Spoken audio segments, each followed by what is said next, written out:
Halo teman-teman, selamat datang kembali di Server Coding. Nah, pada video kedua ini kita akan membuat project dengan React.js dan juga kita akan memahami struktur dari React.js tersebut. Oke, langsung saja kita ke pembahasannya. Silakan teman-teman buka website resmi dari React. Dan selanjutnya kita ke bagian Get Started, di mana di bagian sebelah kanan ini terdapat Create a New React App.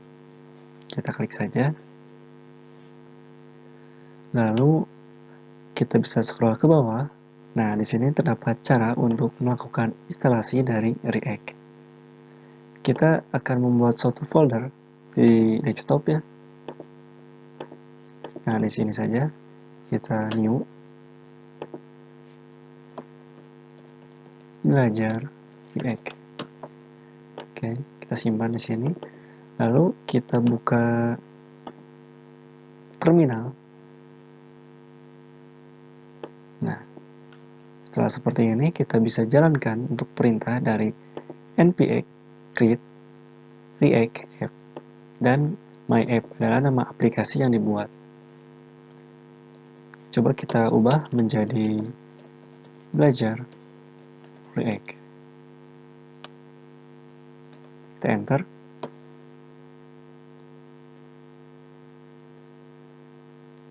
Lalu kita tunggu untuk proses dari install React.js-nya.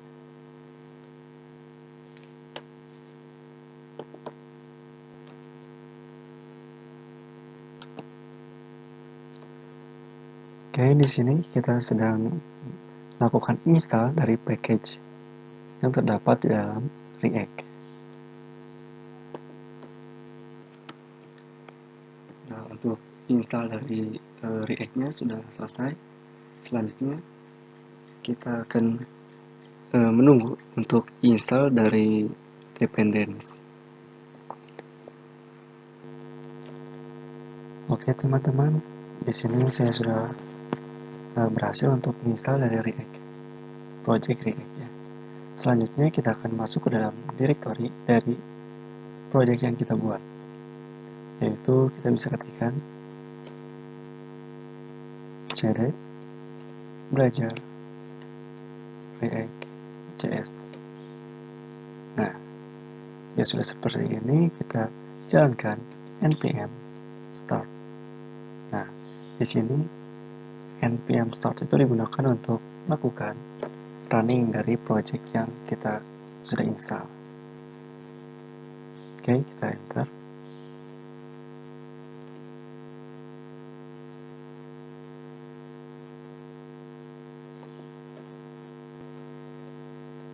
Nah, jika tampil seperti ini, kita allow akses untuk node, yaitu server side. Oke, di sini starting development server.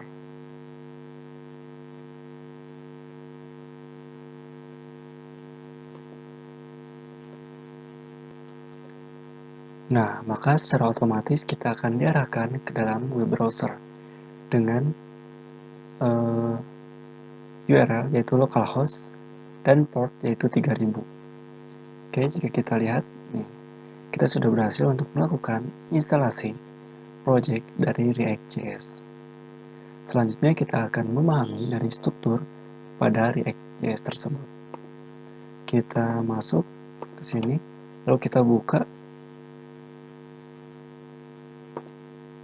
dengan menggunakan Visual Studio Code.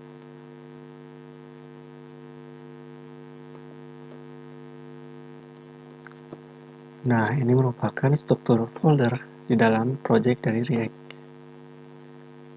Nah, di mana jika kita lihat ini terdapat index.js.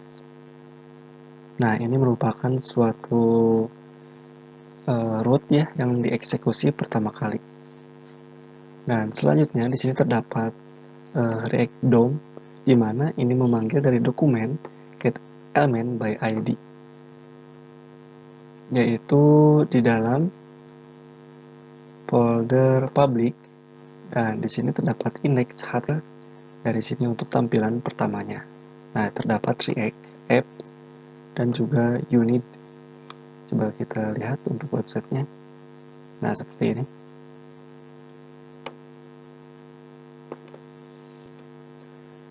Nah, jika kita lihat di sini terdapat ID root yang dimana dipanggil di dalam index.js. Dokumen get by ID yaitu root. Nah, mencari ID root. Nah, jika kita perhatikan untuk title-nya sendiri yaitu React App. Kita akan ganti menjadi belajar React.js. Kita save.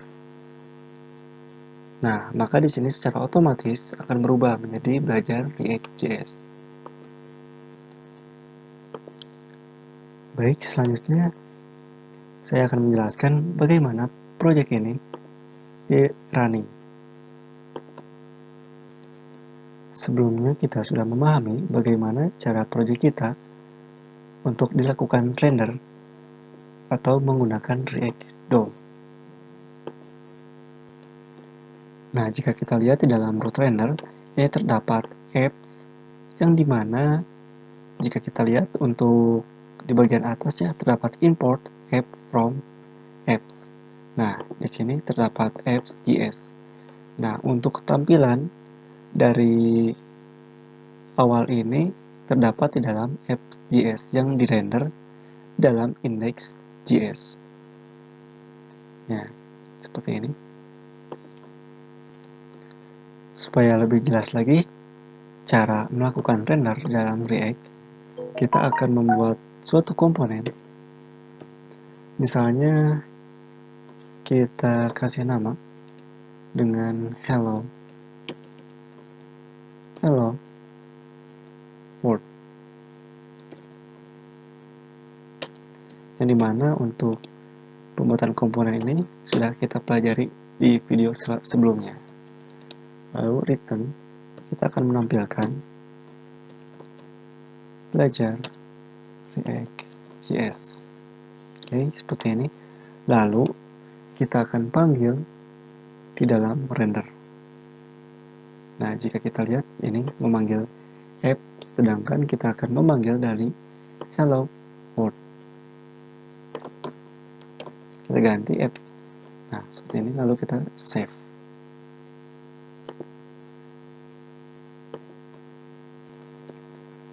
Oke teman-teman, di sini tidak muncul ya untuk hasilnya. Coba kita cek kembali.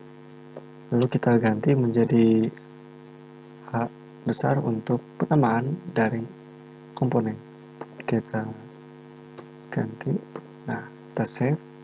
Di sini pastikan sudah terpanggil ya. Nah, jika kita cek, ini sudah tampil untuk belajar React.js.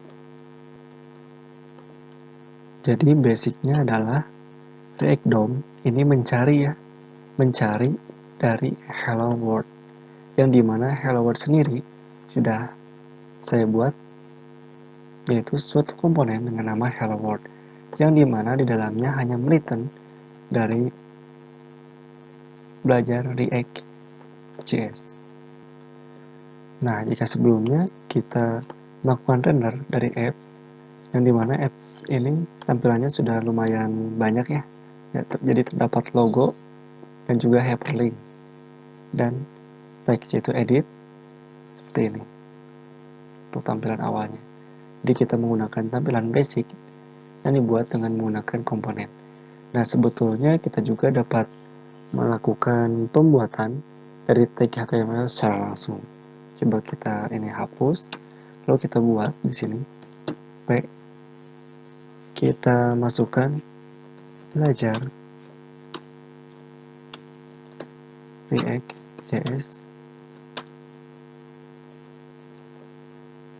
Oke.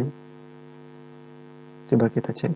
Nah, maka di sini akan muncul nih belajar React.js di server coding seperti itu. Jadi strukturnya tag ini dirender di dalam React DOM, sedangkan React DOM sendiri memanggil get element by ID yaitu root yang terdapat di dalam index HTML. Nah, seperti ini. Jadi React sendiri ini akan mengakses file index.js, di mana di dalamnya terdapat komponen. Jika kita ubah, kita akan panggil komponen yang sudah kita buat, yaitu hello world. Nah, maka dia akan mencari komponen dengan nama hello world. Lalu dia akan menampilkan nilai di dalam komponen tersebut. Pada React juga ini terdapat CSS, di mana jika kita lihat nih untuk style, baik itu dari apps logo, dan juga header dan yang lainnya. Nah, ini untuk link tadi berwarna biru ya. Jadi diatur di dalam app CSS ini yang dipanggil di dalam file index CSS. Jika kita lihat, ini pemanggilannya.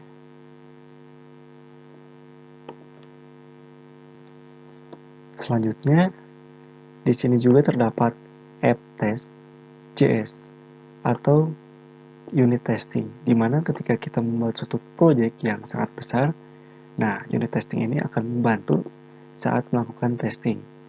Nah, untuk penyesuaian dari namanya harus disamakan dengan nama atau komponen yang dibuat ya. Jika seperti ini, jika app.js, maka di sini terdapat app.js untuk dilakukan dari testingnya.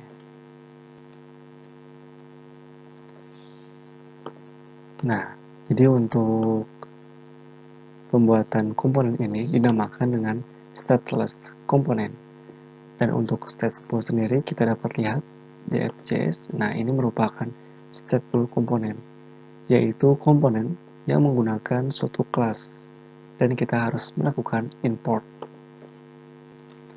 Untuk lebih jelasnya mengenai komponen stateless dan stateful akan dijelaskan di video selanjutnya. Oke teman-teman, mungkin sekian pembahasan pada video kali ini. Mudah-mudahan bermanfaat. Assalamualaikum warahmatullahi wabarakatuh.